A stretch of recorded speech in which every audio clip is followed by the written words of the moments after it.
اللہ فرماتے ہیں قل بفضل اللہ وبرحمتہ فبذالک فلیفرحوا هو خیر مما یجمعون۔ اللہ فرماتے ہیں او میرے بندوں، میں نے تمہیں دو چیزیں دی ہیں۔ کتنی چیزیں؟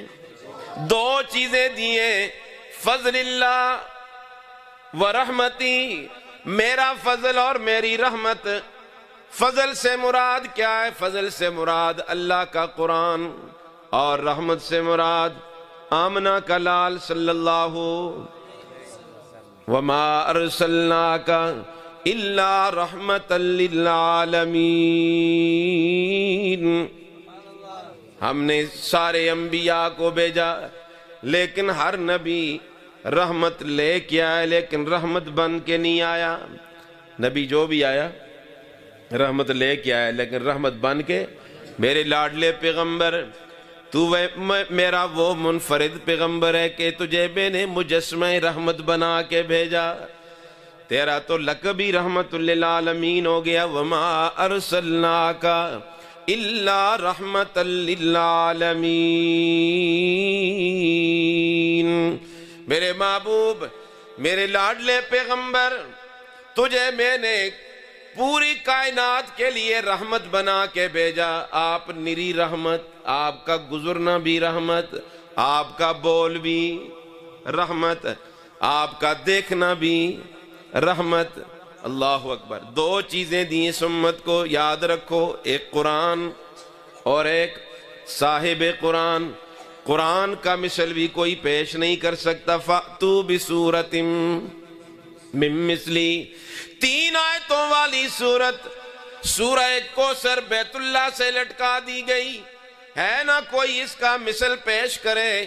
بڑے بڑے قصیدے لکھنے والے آئے، بڑے بڑے شعراء آئے، دیکھتے گئے، آخر کار سب نے آخر میں یہی جملہ لکھا، ما ھذا کلام البشر، یہ کسی انسان کا کلام نہیں، یہ کس کا کلام ہے؟ بولو سارے، کس کا کلام ہے؟ اللہ کا کلام ہے۔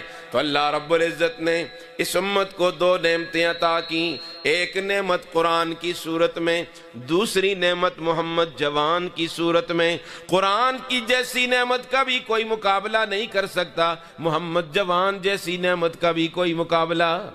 قرآن کتنی بڑی نعمت۔ ایک شخص نے قسم اٹھائی، میں اپنی بچی کے جہیز میں کائنات کی ساری نعمتیں دوں گا۔ بڑا امیر تھا، بڑی قسم اٹھا دی اس نے، آخر کار پریشان ہوا، ساری نعمتیں اکٹھی نہ کر سکا، بڑا پریشان ہوا کہ بیٹی کو کیا شادی کر کے دینا تھا، میری تو اپنی بیوی بھی جا رہی ہے۔ لوگوں سے کہنے لگا بڑا پریشان ہوں، کوئی مسئلہ حل کر کے دے دے۔ کسی نے کہا وقت کے امام محمد رحمت اللہ علیہ موجود ہیں۔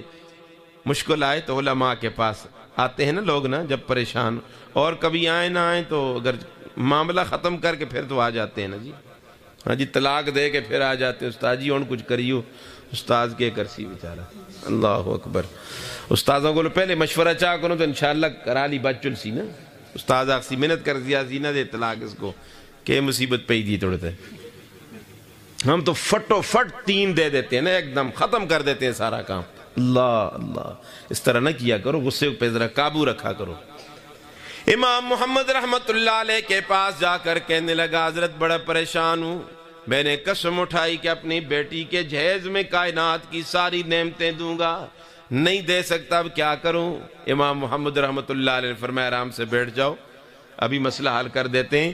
امام محمد رحمت اللہ علیہ نے فرمایا کوئی پریشانی کی ضرورت نہیں، اپنی بیٹی کے جہیز میں اللہ کا قرآن دے دے۔ کائنات کی ساری نعمتیں اللہ کے قرآن میں ہیں، کائنات کی ساری نعمتیں اللہ کے قرآن میں۔ قرآن ملا، ہاں جی، سب سے بڑی نعمت ملی، اور محمد الرسول اللہ والی نعمت، اس نعمت کا بھی کوئی مقابلہ۔ فرمایا ایمان والوں کو چاہیے اس نعمت پہ خوش ہو جائیں۔ کسی کو اللہ کے محبوب جیسی نعمت مل جائے خوش ہو جائے کہ مجھے اللہ کے محبوب مل گئے نا، اور صحابہ کو جب ملتے تھے تو وہ خوش ہو جاتے تھے نا۔ حضور کے ایک صحابی ایمان لے آئے، گھر میں ماں نے کہا اپنے چچے کو اطلاع نہیں کرنی، وہ تجھے گھر سے نکال دے گا، جائیداد سے محروم کر دے گا۔ پھر یہی ہوا، اس کو گھر سے بھی نکالا، جائیداد سے بھی محروم کیا، گلے کے کپڑے بھی نکال دیے۔ اب وہ بیچارہ اسی حالت میں ماں کے پاس آیا۔ ماں نے اپنی چادر کے 2 ٹکڑے بنائے، ایک سے اس کے سطر کو ڈھانپا اور ایک اس کے مونڈوں پہ ڈال دیا، اور وہ اسی حالت میں دربار رسالت میں پہنچا۔ اللہ کے محبوب کی خدمت میں حاضر ہو گیا کہ اللہ کے محبوب آئیں گے، میرا سارا غم ختم ہو جائے گا۔ وہ یہ سمجھتے تھے کہ اللہ کے محبوب جیسی نعمت مل جائے، اس سے بڑی نعمت کوئی بھی نہیں ہے نا۔ اب وہ اس حالت میں رو نہیں رہا، خوش ہے، رو نہیں رہا بلکہ خوش ہے کہ ٹھیک ہے میرے گلے کے کپڑے اتار دیے، ٹھیک ہے مجھ سے جائیداد چھین لی گئی، گھر سے میں نکال دیا گیا ہوں، لیکن محبوب کائنات کی جو نعمت ملی ہے، اس نعمت کا کوئی نعمت مقابلہ۔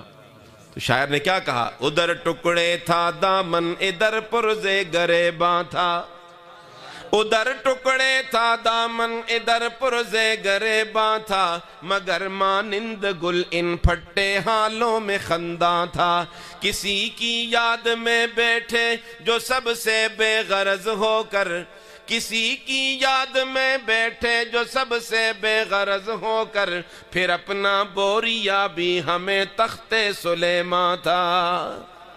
وہ بوریا نشین چٹائیوں پہ بیٹھنے والے وہ یوں محسوس کرتے تھے کہ ہم تخت سلیمانی پہ بیٹھ گئے، ہمیں کائنات کی وہ نعمت ملی ہے کہ اس نعمت کا کوئی نعمت مقابلہ نہیں کر سکتی۔ اس لیے اللہ کا قرآن کہتے اس نعمت پہ خوش ہو جایا کرو۔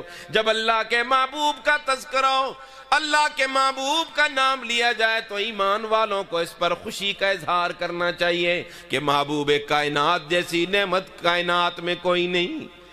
جن کو یہ نعمتیں مل گئیں، سنو حضور علیہ السلام کی ازواج مطہرات، انہوں نے آپس میں مشورہ کیا کہ مال غنیمت بھی زیادہ ہو گیا ہے، مال میں کچھ اضافہ ہو گیا ہے، جاؤ ہم بھی جا کر مطالبہ کرتی ہیں اللہ کے محبوب ہمارے نان نفقے میں تھوڑا سا اضافہ ہو جائے، ہمارے نان نفقے میں تھوڑا سا، یہ ایک جائز مطالبہ تھا ان کا۔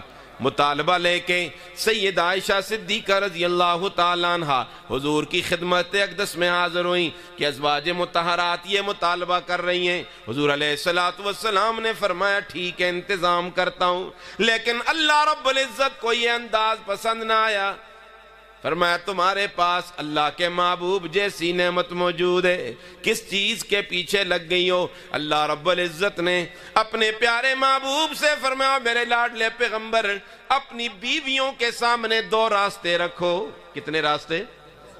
کہ ان 2 راستوں میں ایک راستہ قبول کر لیں، یا آپ کو پسند کریں یا دنیا کی نعمتیں پسند کریں۔ اگر دنیا کی نعمتیں چاہیں گی پھر تو انہیں نہیں ملے گا، اور اگر تجھے پسند کریں گی تو پھر کائنات کی ساری نعمتیں ان کے قدموں پہ نچھاور کر دوں گا۔ اللہ رب العزت کے پاک پیغمبر نے اپنی بیویوں کو بلا کر یہ دونوں راستے ان کے سامنے رکھ دیے کہ میرا رب تو یہ کہہ رہا ہے تمہارا مطالبہ ٹھیک ہے اپنی جگہ پہ، لیکن تمہیں مجھ جیسی جو نعمت ملی ہے یا اس کو قبول کرو یا دنیا کی نعمتوں کو قبول کرو۔ ساری ازواج مطہرات نے جواب دیا اللہ کے محبوب یہ تو ویسے ہم نے مطالبہ کر لیا تھا، ہم کائنات کی ساری نعمتیں چھوڑ سکتی ہیں پر آپ جیسی نعمت کو چھوڑنے کے لیے ہم تیار۔ جب انہوں نے اللہ کے محبوب کی نعمت کو پسند کر لیا تو پھر قرآن نے ازواج مطہرات کو جو عزت دی، جو مقام دیا، وہ مرتبہ دیا۔ سنیے قرآن کیا کہتے ہیں، یا نساء النبی لستن کا احد من النساء، او پیغمبر کی بیویوں، پیغمبر کی ازواج مطہرات، کائنات کی ساری عابدہ زائدہ عورتیں جمع ہو جائیں، بی بی خدیجہ، حفصہ، عائشہ کا کوئی عورت مقابلہ نہیں کر سکتی، کوئی عورت مقابلہ نہیں کر سکتی۔ تو ازواج مطہرات نے دنیا کی نعمتیں پسند کی یا اللہ کے محبوب کو پسند کیا؟ ہم بھی دنیا کی نعمتیں چھوڑ دیں لیکن اللہ کے محبوب کو نہ چھوڑیں نا، اللہ کے محبوب کو دل و جان سے تسلیم کریں اور اس نعمت پر خوشی کا اظہار کریں۔ یہ وہ نعمت ہے، اس نعمت کی قدر پوچھنی ہو تو اللہ سے پوچھو، اس نعمت کی قدر پوچھنی ہو تو پیغمبر کی جماعت، پیاری جماعت صحابہ سے پوچھو کہ اللہ کے محبوب کی کیا قدر و قیمت تھی۔ حضور علیہ الصلوۃ والسلام کی عزت پوچھنی ہو تو اللہ سے پوچھو، حضور کی عزت پوچھنی ہو تو صحابہ سے پوچھو۔ اللہ رب العزت اپنے محبوب کی عزت کی لاج اس طرح رکھتے ہیں کہ ادھر سے کافر اللہ سے دعا کرتے ہیں، اللہ جی اگر تیرا محمد سچ ہے تو ہم پہ پتھروں کی بارش کیوں نہیں ہوتی، ہم پہ تیرا عذاب کیوں نہیں آتا۔ اللہ رب العزت نے عذاب نہیں اتارا، اللہ کے محبوب پریشان ہو جاتے ہیں، میرے اللہ جی پہلی امتوں پہ بن مانگے عذاب آ جاتا تھا، ان کافروں پہ عذاب آ جاتا تھا، میری امت کے کافر عذاب مانگتے بھی ہیں، عذاب کے مستحق بھی ہیں، رب عذاب کیوں نہیں آتا؟ سنو اللہ کی نگاہوں میں اپنے محبوب کی عزت، قدر و قیمت۔ اللہ فرماتے ہیں میرے محبوب وَمَا كَانَ اللَّهُ لِيُعَذِّبَهُمْ وَأَنْتَ فِيهِمْ، میرے محبوب تو بھی ان کے اندر موجود ہو، تیرے ہوتے ہوئے ان پہ عذاب آ جائے، میری غیرت گوارا نہیں کرتی، میری غیرت گوارا۔ باپ بیٹے کو باپ کے چہرے سے حیا نہیں آتی، اللہ کو اپنے محبوب کے چہرے سے حیا آ جاتی ہے، میرا محبوب بھی موجود ہو، اس کے ہوتے ہوئے میں عذاب اتار دوں، میری غیرت گوارا۔ اللہ رب العزت نے اپنے محبوب کے چہرے کی عزت کی لاج اس طرح رکھی، اللہ رب العزت کے پاک پیغمبر بار بار اپنی نگاہیں آسمان کی طرف اٹھا رہے ہیں، اللہ رب العزت نے قرآن بنایا قد نرا تقلب وجہک فی السماء، میرے لاڈلے پیغمبر تیرا چہرہ بار بار آسمان کی طرف اس لیے اٹھ رہا ہے کہ بیت اللہ قبلہ بن جائے، بیت المقدس قبلہ نہ رہے۔ اللہ رب العزت نے اپنے محبوب کی چہرے کی عزت کی لاج رکھتے ہوئے فرمایا فَلَنُوَلِّيَنَّكَ قِبْلَةً تَرْضَاهَا، میرے محبوب تیرے لیے تیری خواہش پر میں نے بیت المقدس کو قبلہ تبدیل کر کے بیت اللہ کو تیرے لیے اور تیری امت کے لیے قبلہ بنا دیا۔ اللہ کے محبوب کی عزت پوچھنی ہو تو اللہ سے پوچھو، اللہ کے محبوب کی قدر و قیمت پوچھنی ہو تو محمد کے صحابہ سے پوچھو، جنہوں نے اللہ کے محبوب کے لیے اپنی جانوں کے نذرانے بھی پیش کر دیے، اللہ کے محبوب کی عزت کے لیے اپنے ماں باپ کو بھی قربان کر دیا۔ حضور کی ایک بیوی، مومنوں کی ماں گھر میں موجود ہیں، اس کا ابا گھر میں آ جاتا ہے، باپ اس کا کافر تھا، آ کر جب چارپائی پہ بیٹھنے لگا تو حضور علیہ السلام کی زوجہ محترمہ نے چارپائی سے تلائی اٹھا دی، چادر اٹھا دی، باپ پوچھنے لگا میں اس کے قابل نہیں ہوں یا یہ میرے قابل نہیں ہے؟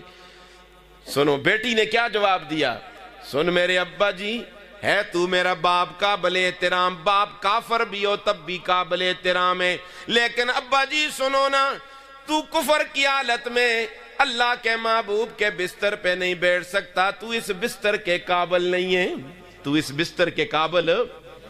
ہم غیروں سے یاریاں بھی لگائیں اور عاشق رسول بھی بنیں، غیروں سے یاریاں بھی لگائیں، قادیانیوں کو تحفظ بھی دیں اور ہم عاشق رسول بھی ہیں، پھر بھی عاشق رسول، پھر بھی ہمارا ایمان کہیں نہیں جاتا۔ نہیں میرے بھائیوں، ایک ہی راستہ اختیار کرو، دو رنگی چھوڑ دے، یک رنگ ہو جا، سراسر موم یا سنگ ہو جا۔ یہ کیا آدھا تیتر آدھا بٹیر بنا ہوا ہے، سیدھا مسلمان بنو یا سیدھے پکا کافر بن جائے بس ٹھیک ہے، کوئی منافقت درمیان میں کون سی چیز ہے کہ ادھر بھی یاریاں اور ادھر بھی یاریاں؟ اللہ کو نفاق پسند نہیں، یاد رکھو۔ دو نظریے قرآن نے دیے، یا کفر والا نظریہ یا اسلام والا نظریہ، یہ منافقت والا کون سا نظریہ؟ اس لیے پکے اور ٹھکے آمنہ کے لال کے محب بن جاؤ، کچھ بھی ہو جائے، باپ کو بھی چھوڑنا پڑے تو چھوڑ دو، لیکن اللہ کے محبوب کی عزت کا سودا نہ کرو۔ رسول اللہ کی عزت، کائنات کی ساری عزتیں ایک طرف، آمنہ کے لال کی عزت کا کوئی مقابلہ نہیں کر سکتا۔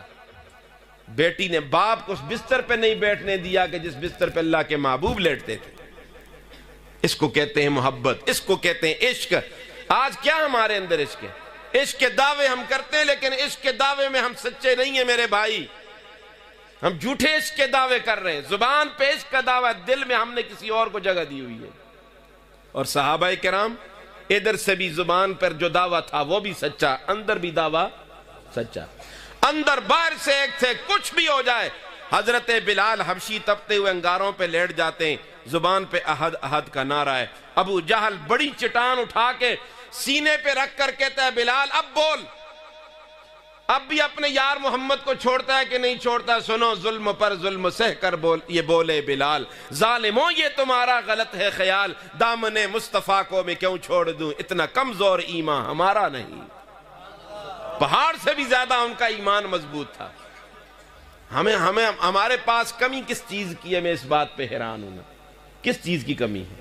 اللہ کے محبوب سے زیادہ بھی کوئی چیز ہے جی؟ رسول اللہ کی اس نعمت سے زیادہ بھی کوئی بڑی نعمت ہے؟ ہم کیوں دائیں بائیں دیکھ رہے ہیں اور ادھر ادھر جھانک رہے ہیں؟ کسی اور کی تہذیب اور کلچر کو ہم اپنا رہے ہیں۔ یاد رکھو میرے بھائیو، ہمارے لیے سب سے بہترین راستہ آمنہ کے لال کا راستہ ہے، محمد الرسول اللہ والا راستہ ہے، اس سے بہتر کوئی راستہ ہے؟ شیخ سعدی رحمت اللہ علیہ نے اسی راستے کی طرف دعوت دی، فرمایا مپندار سعدی کے راہ صفا، مپندار سعدی کی راہ صفا، تواں رفت جز پہ در مصطفیٰ، خلاف پیمبر کسے را گزید، کہ ہرگز بمنزل نہ خواہد رسید۔ پیغمبر کی مخالفت کر کے تو مدینے نہیں پہنچ سکتا، مدینے جانے کے لیے پیغمبر کی وردی بھی پہننی پڑے گی، مدینے جانے کے لیے ٹکٹ بھی مدینے کا لینا پڑے گا۔ جیب میں ٹکٹ ڈالا ہوا انگلستان کا، زبان سے کہہ رہا مدینے جا رہا ہوں، مدینے جانے کے لیے ٹکٹ بھی مدینے کا۔ بولو ضروری ہے مصطفیٰ والا بننے کے لیے وردی بھی مصطفیٰ والی؟ بولو نا یار، ضروری ہے کہ ایک آدمی کہتا ہے میں مصطفیٰ والا ہوں، وردی اس کی مصطفیٰ والی نہیں، تو مصطفیٰ والی وردی ضروری ہے کہ نہیں؟ یہ وردی پہنو گے تو کامیاب رہو گے، یہ اسی وردی میں کامیابی ہے۔ اللہ کے محبوب کی سنتوں میں، سیرت اور صورت میں کامیابی اللہ نے جو رکھی ہے، وہ کامیابی کسی چیز کے اندر نہیں۔ دیکھو صحابہ کرام رضوان اللہ تعالی علیہم اجمعین، عمرو بن عاص 10,000 کا لشکر لے کے قلعہ فتح کر رہے ہیں، فتح نہیں ہو رہا۔ امیر المومنین فاروق اعظم کو پیغام دیا، امیر المومنین قلعہ فتح نہیں ہو رہا۔